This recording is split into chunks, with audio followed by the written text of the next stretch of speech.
This is the true story of the frontier, of the Wild West, and the founding of America. Frontier is a very loaded word. It was the dividing line between civilization and savagery, which was imagined to be indigenous peoples. A violent tale of European colonists pushing ever deeper into an unexplored wilderness. The West has long figured in the American imagination as the land of hope and promise. Of an indigenous people exploited and conquered by treaty or by force. God gave it to the Indians first, so it'll always be our land, it'll always be our country. In a chaotic war for freedom. Chronicling the carving up of a continent, the birth of lawless cattle towns, the ruthless rise of the railroad, and the feverish greed of the gold rush. Witness the brutal reality of how the West was won. The bona fide history of life on the frontier.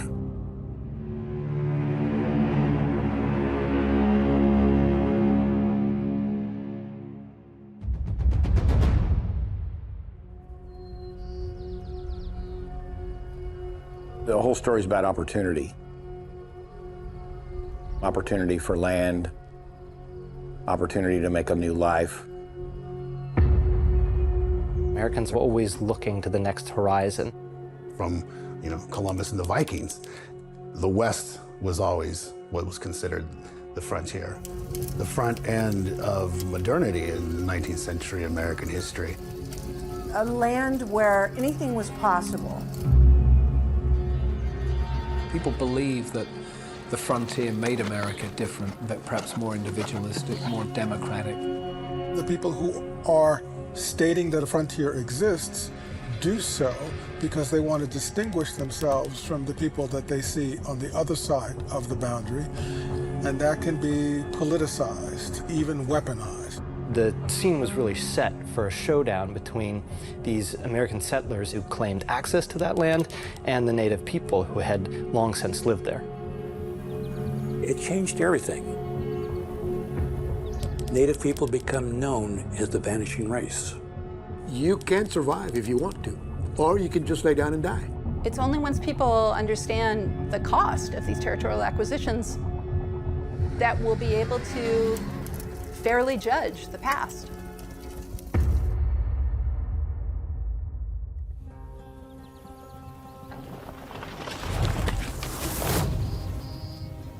Amerigo Vespucci was the first European to suggest the landmass stumbled upon by Christopher Columbus might be a continent in its own right. A map drawn up in 1507 marks out this bold discovery, borrowing a derivative of the explorer's name, America. The British began arriving sort of in trickles in the early 17th century. They set up colonies in Virginia and then what's today Massachusetts. But they basically hugged the eastern seaboard for decades. It was very difficult for them to make inroads because the native people in what would become New England and in Virginia were powerful, they were numerous, and they weren't inclined to just give their land away to these newly arrived English settlers. There were 13 colonies on the mainland of North America, all of which were controlled by the British. These were independent political entities that were governed by the Crown. When you look at how the land encompassed by the colony is defined, most of them don't have western boundaries written into their charters. So the idea is that the colony could expand westward indefinitely. The 13 colonies wanted to expand, actually begin to go into areas that they weren't supposed to. And so the British government introduced what is known as the Proclamation Line of 1763.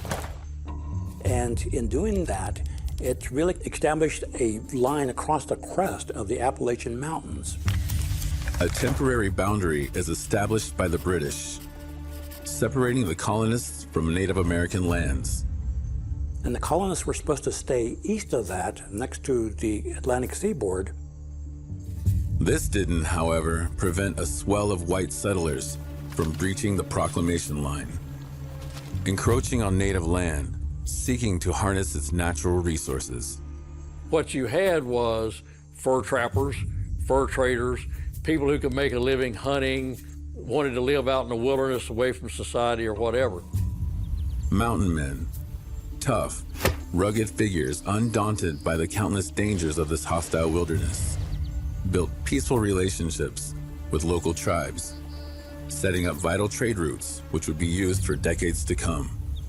The majority of mountain men would form alliances with a tribe on whose land he was trapping furs, and they created enduring relationships that way. But it was an isolated way of life.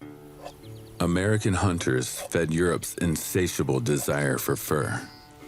In particular, hats fashioned from beaver pelts.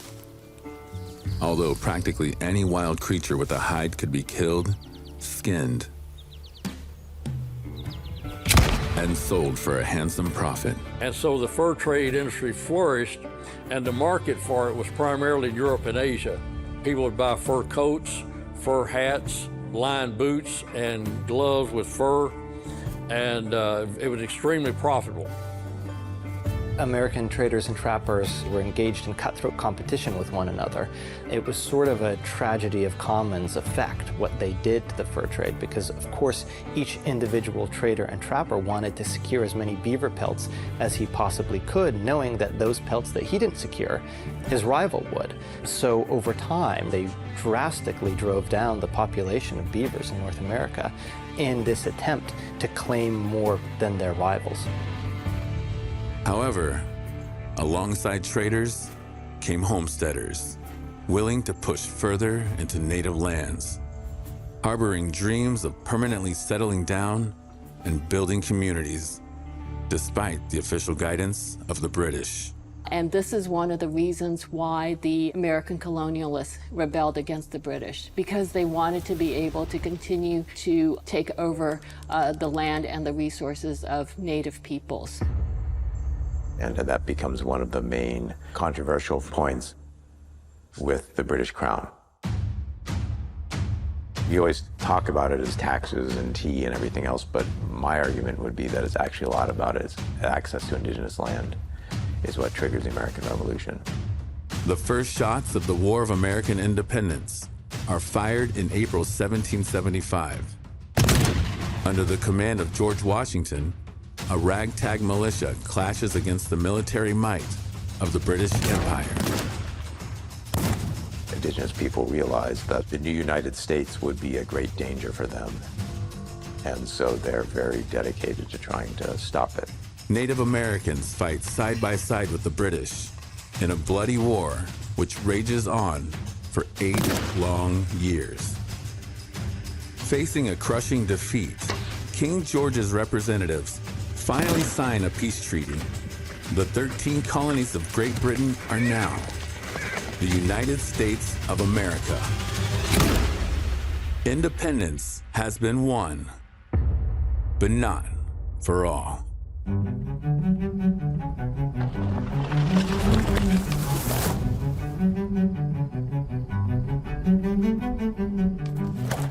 The 13 United States of America are enshrined in law as an independent, sovereign nation. The leaders of this new nation set their sights on the American West. It was 13 colonies that became 13 states. Some of those states laid claim to this vast domain far beyond the Appalachian Mountains. And the states gradually had to give up claim to this land in order to carve out new states from that land. The United States was looking for ways to sort of distance itself from the colonial precedent that Britain had set. The United States wanted to expand westward, but it didn't want to do so with colonies. It wanted to do so by creating additional co-equal states. So what Congress decided to let happen is anytime a federally designated territory reached the population threshold of residents, it could apply for statehood. And once it earned statehood, it would come into the Union as a co-equal member with all the rights that the other 13 original states had. These rights allowed each new state a vote on any law passed through Congress. All states were entitled to 2 senators, as well as voting members of the U.S. House of Representatives. The way that United States history is typically told is from the point of view of the 13 colonies, and then eventually they form this independence movement that results in the nascent United States. It's actually a nation that's dedicated in many ways to the project of Western expansion.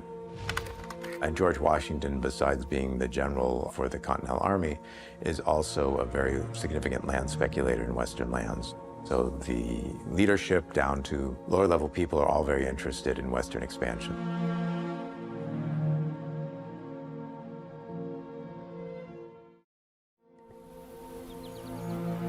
The revolution itself resulted in a major unresolved controversy over the American West, over lands west of the Appalachian Mountains. But in the peace treaty, when Britain surrendered in 1783 to the newly created United States, they ceded native land. Whether they had any right to do so was an open question. I think we always want to be careful, though, whether we're talking about frontiers or borderlands, or borders for that matter, not to draw them prematurely. If you look at almost any U.S. history textbook, for example, you'll see oftentimes maps that trace out the expansion of the United States frontier, or place borders sometimes where European treaty makers place them, as opposed to really paying attention to the reality on the ground. So, in one sense, we can have 2 maps. A map of Indian North America in 1776, at the time of the Declaration of Independence, would show North America divided among Spanish America, British America, French America, and then after the American Revolution, British America becomes the United States. Part of French America is now British America up in Canada, and we still have Spanish America in the southwestern part of the United States. And that's one map that sort of we often use. It's, as I said, a map that erases the reality on the ground, which is that most of that territory are Indian countries, and that a realistic map would show most of the continent being occupied by Indian peoples, with maybe little dots of colonial settlement amongst oceans of different Indian nations, different Indian peoples. Maps can reveal a great deal, but they can also distort and erase a whole lot of history too. One of the big political questions of that era is, who would exercise jurisdiction over which parts of North America? It wasn't entirely clear at the time, partly because population density wasn't that great. So you didn't have imperial powers really coming into regular contact and conflict with one another. By and large, these empires were lines on a map. They laid claim to vast amounts of territory, but that territory was really dominated and inhabited by native people. The scene was really set for a showdown between these American settlers in the newly created United States who claimed access to that land and the native people who had long since lived there. What I gather is that a lot of the people that came on those boats over here were the bottom of the barrel from those countries. There were the thieves and the outlaws and whatever you want to say, and we were here waiting for them with good arms and saying, come on, we're going to share our food and teach you how to plant, teach you how to make food, whatever. And then they were taken advantage of.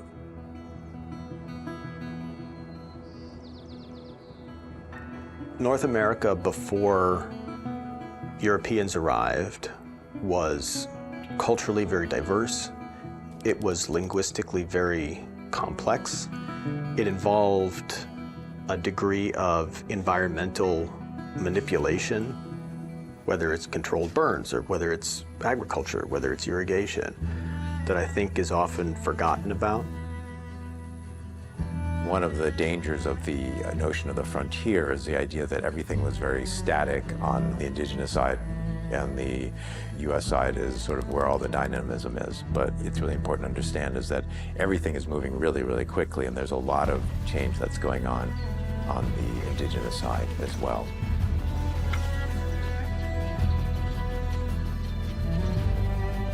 You have the horse spread out onto the Great Plains in the late 18th century as well.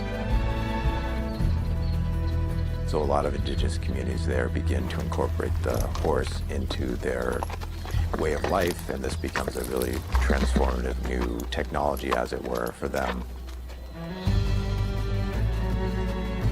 enabling their populations to rise, enabling them to hunt buffalo in a way and scale that they'd never been able to before. Natives swapped animal hides, beads, food, and knowledge for iron tools newly introduced by the colonists. Outposts are established, and with them, local economies. The United States was growing.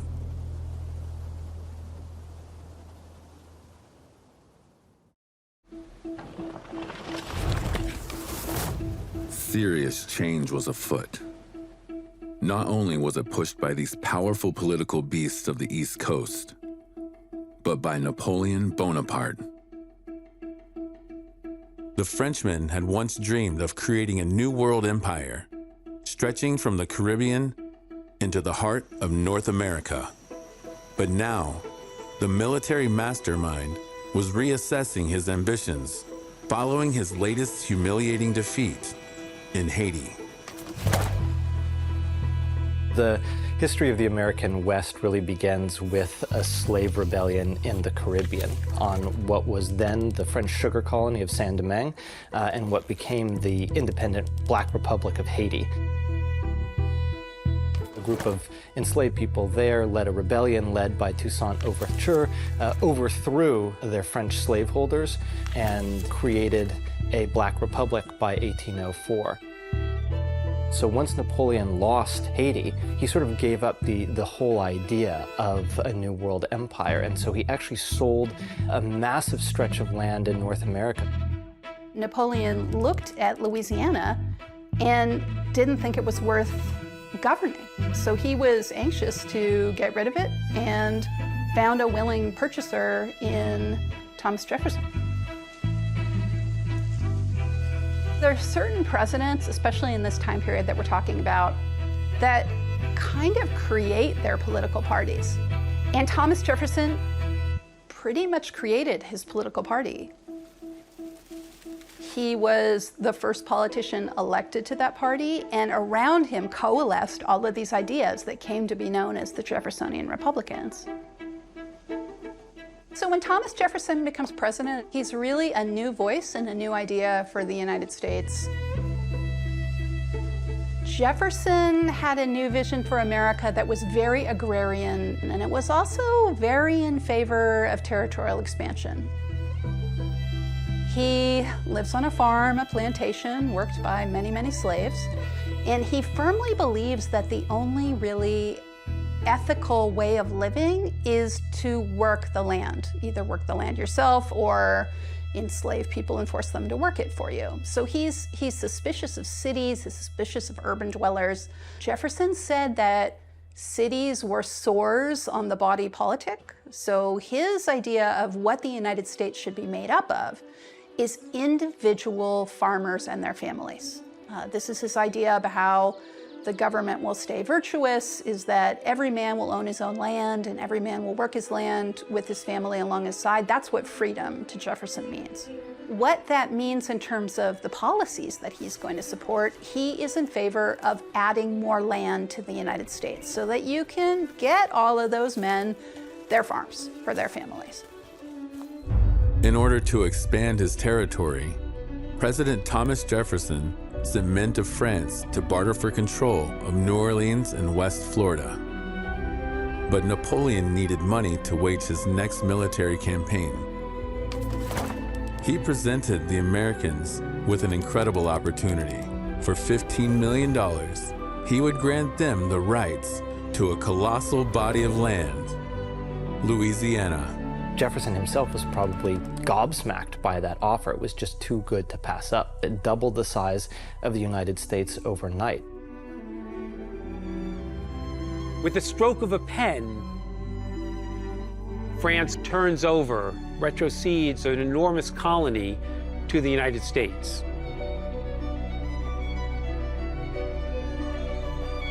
At the time, that was a good chunk of change for the United States that was still in its infancy and didn't have the resources to sort of deal on a stage with imperial powers like France. But the Louisiana Purchase also unlocked this incredible money-making opportunity for the federal government.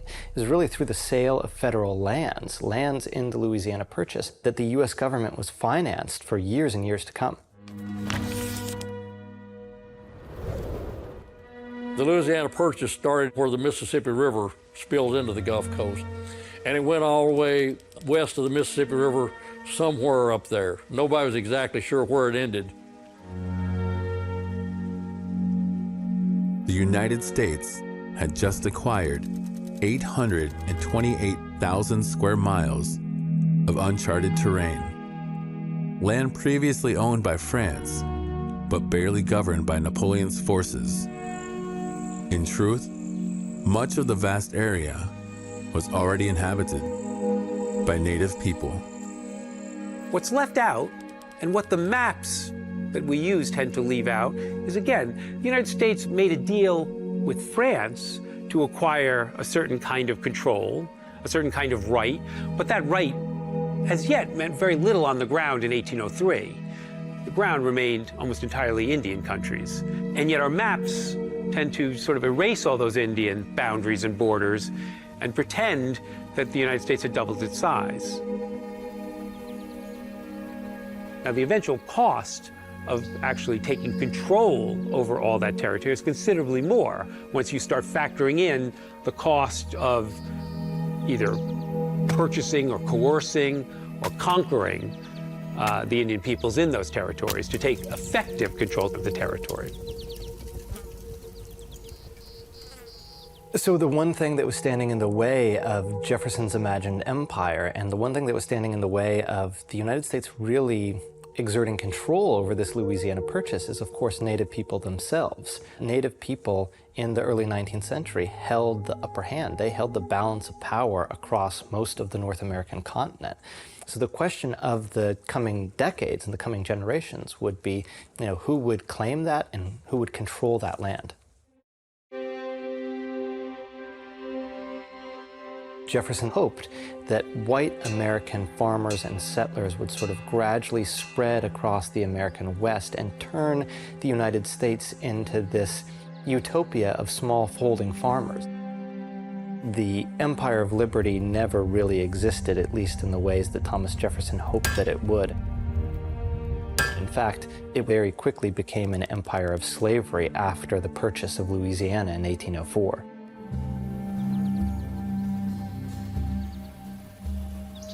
The involuntary migration of peoples dwarfs the voluntary colonial migration.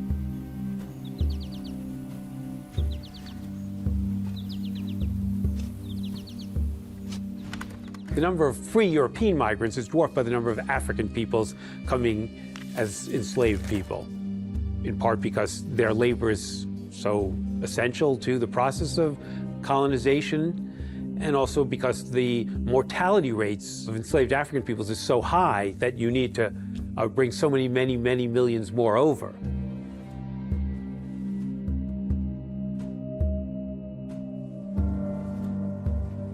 Slaves in the early 19th century, before the Louisiana Purchase, were used in a number of sort of agricultural enterprises in the eastern United States. In Virginia, they were growing tobacco. In South Carolina, they were primarily growing rice. Over time, they would be pushed into the southern interior, where the cotton-growing soil was most fertile. Slave holding and slave selling is not just a Southern phenomenon. It's not something that we simply can talk about in terms of the Deep South. It is in fact legal. It is considered to be the engine of development for North American society. There are people who are as deeply implicated in the trade in New England as they are in the Deep South. Across a 341-year period of trade, it's estimated that over 12 million Africans were shipped to the New World against their will. 2 million people would not survive the horrific Atlantic crossing. It permeated all of American society, so that American society does need to be understood as a slave society. It's not just a matter of one series of states. It's not just something that happens with the advent of cotton production.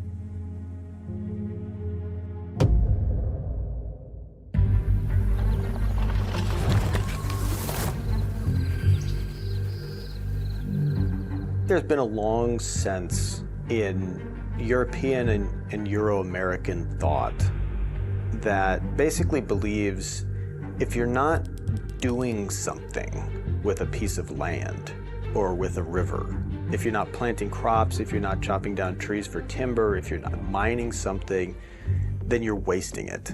There were a few concerns. I mean, one is that if Americans didn't lay claim to this land, that another imperial power would. There was also the concern that if they didn't seize this land, they wouldn't unlock its rich potential. They wouldn't be able to gain access to the resources that it provided. They wouldn't be able to gain access to the trade that this land provided. It was to be one of President Jefferson's greatest achievements, having acquired the Louisiana territories for a mere 3 cents per acre. This tremendous wilderness was to be explored and mapped in order to best establish an effective way to retain its control. So Thomas Jefferson and his contemporaries were hoping that through settlement and incorporation into the American political system, they could lay claim to more of this North American continent than their imperial rivals. And so he commissioned an overland expedition to figure out what this land was and what sort of potential it had.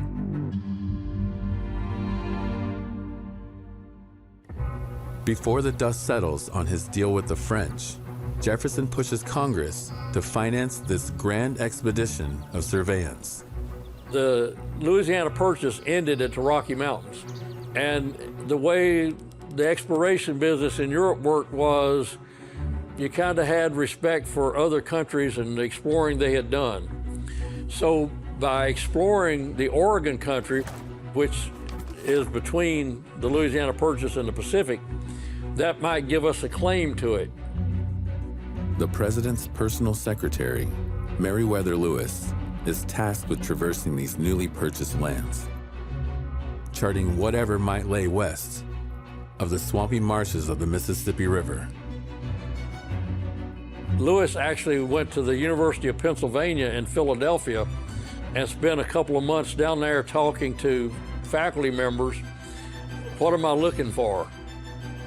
And so Lewis asked Jefferson to appoint William Clark to be the co-director of this expedition with him.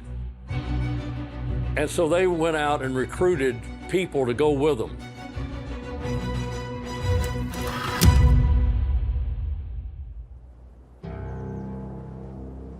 At the time of the Lewis and Clark expedition, Americans weren't really sure what was out there. They had a fuzzy idea of what the contours of the North American continent looked like, but very few of them could draw a map with any degree of accuracy. In the 18th century, in fact, most North American maps included California as an island. One of Jefferson's main missions with this Lewis and Clark expedition was to discover a waterway connecting the Atlantic Ocean to the Pacific Ocean. This was essentially the dream of Columbus when he sailed west in 1492, to sail west and hit the markets of Asia. And Jefferson thought that there could be a waterway connecting the two oceans. Jefferson was one of the earliest sort of transcontinental Pacific visionaries in the United States.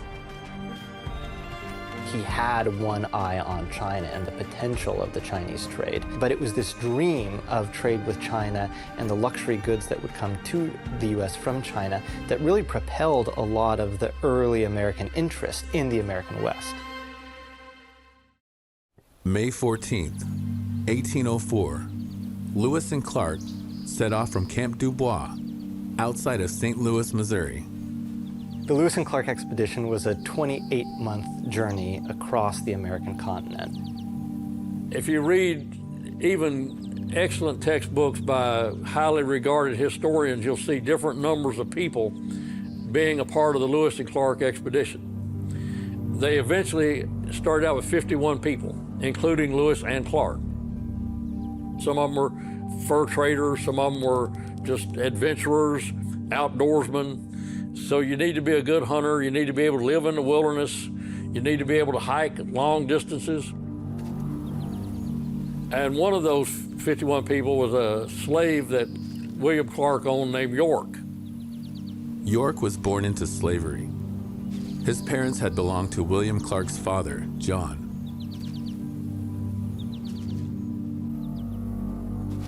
York became a very important part of the Lewis and Clark expedition because when they got to Montana, some of the natives up there, when they would go on a hunt, they would allow one person bragging rights of being the best person on that hunt. And they would take charcoal and smear it all over their bodies until the next hunt. The Indians in North Dakota, and some of them later on in Montana, thought that York must be the most important person in this expedition because he was black. And so there was this famous painting of them licking their fingers and trying to see if the black would come off of his skin. But he became a very important hunter. You had to be very physical to be successful as a member of the Lewis and Clark expedition. You had to load and unload boats. You had to carry stuff overland sometimes or pack it on to animals. And so it was a slow, it was an arduous, really difficult overland journey. They rented a keel boat in St. Louis, and the Missouri River flows into St. Louis from the west. So they had to go up the Missouri River, which is against the flow. And so they had big, heavy ropes that they tied to the keel boat, and these men would walk along the bank pulling that keel boat loaded with all these supplies up the Missouri River. It was a tough summer. Too tough for many of the men. Plagued by an endless heat and swarms of insects, forever battling against powerful river currents, members of the expedition began to quit. When they got to the winter of 1804, one man had died along the way, and he died of a burst appendix. And so they were down to 50. With one dying and 16 dropping out, they're down to 34. And then they pick up 3. One of these guys was a French fur trapper named Charbonneau. But Charbonneau was married to a native woman named Sacagawea. And of course, this story has been told 1,000 times. Sacagawea's personal journey actually began as a slave. She was captured as a child and then sold to a French trader. She was still a teenager, and she had a little baby boy. Charbonneau was in his early 30s, Sacagawea was in her late teens, and the little baby was named John Baptiste, John the Baptist. 18 arduous months into their trek, supplies were running low. Exhaustion and sickness slowly taking grip. But Lewis and Clark's diminished team trekked on.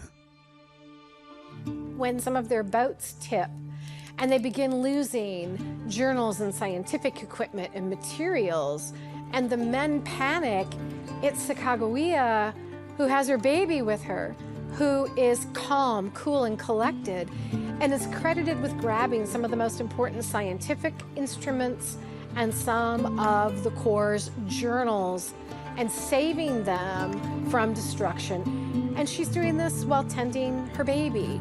You know, at night, while the men are around regaling themselves with stories of the day, she is nursing her child. She's tending to her child, tending to her husband, Toussaint Charbonneau, and of course, engaging in diplomatic relations on behalf of the Corps with indigenous communities they're coming in contact with. When they got to eastern Montana, they saw some natives up ahead on horseback.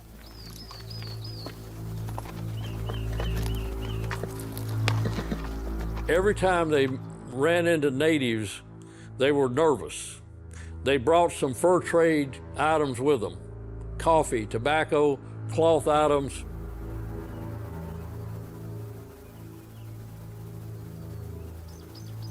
And they were always afraid they might be slaughtered by an Indian group that didn't appreciate them being there.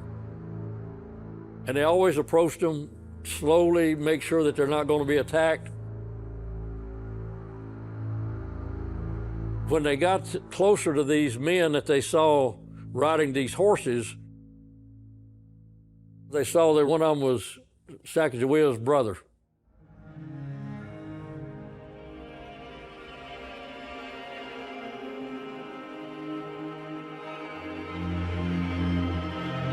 Now that's a very pivotal moment in time, because she could have told that Lewis and Clark are, you know, bad men and everything, and that would have been the death of the entire crew right there. She had this reunion with her brother. She'd also had a reunion with the rest of her family. And of course, she got the grandbaby, but she talked them into selling some horses to Lewis and Clark. Western Indians didn't like to give up their horses, but she was able to get them just because they wanted to help her out. And so she kind of had a very special role in the Lewis and Clark expedition. There's more statues of Sacagawea than any other American woman in history.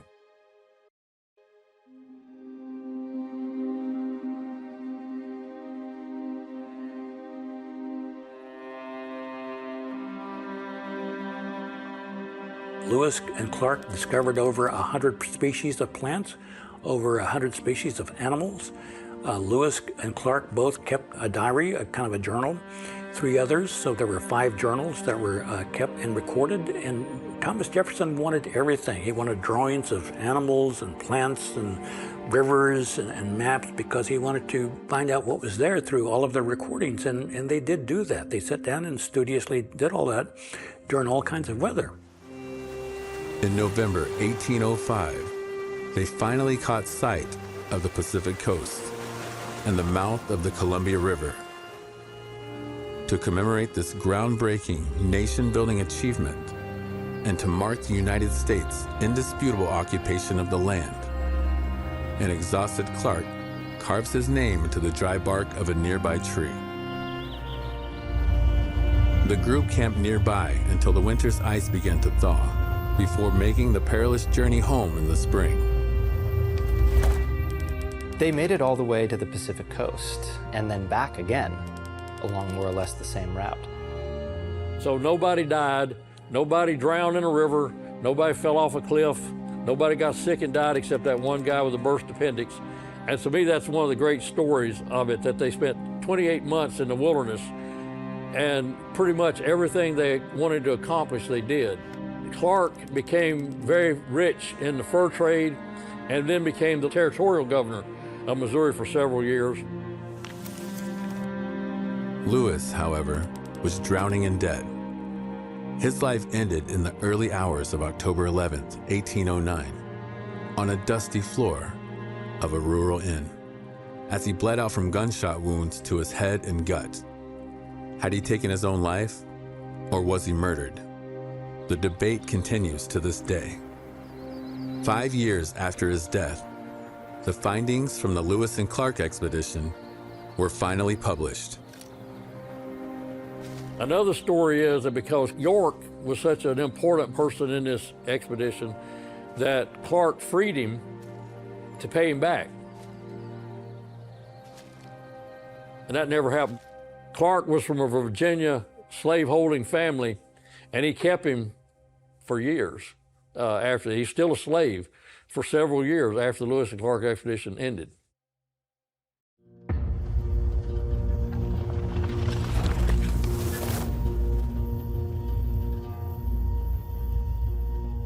The Lewis and Clark expedition sort of locked the American West in the American imagination. It convinced a lot of white Americans in the early 19th century that the Pacific coast and this mostly unexplored region of the West was something that would one day really be claimed by the United States. They believed that the Lewis and Clark expedition sort of blazed the trail. There's this misconception, I think, that the American West is this battle between white European invaders and native people, but really it's a lot more fine-grained than that. When native people first began encountering white Americans, they had no reason to believe the United States was going to be this immense power that would eventually lay claim to the continent. You know, their first contact with the United States was generally a few scruffy traders. So they wanted access to the guns that these traders provided, primarily in their conflicts with other indigenous people, because to them, other indigenous people presented a greater threat. The success of the Lewis and Clark expedition had expanded America's horizons. The United States was poised to press further into the continent and to assert total control over its growing terrain. They were not to know it yet, but the native population of America, a diverse, indigenous people who had thrived on this continent for millennia, were about to face a powerful challenge to their freedom and their future. This was their land. It had always been their land. But the battle for the American frontier was entering a deadly new phase. They would face disease, war, and a belligerent frontiersman as commander-in-chief, whose genocidal master plan would forcibly remove native tribes from their land.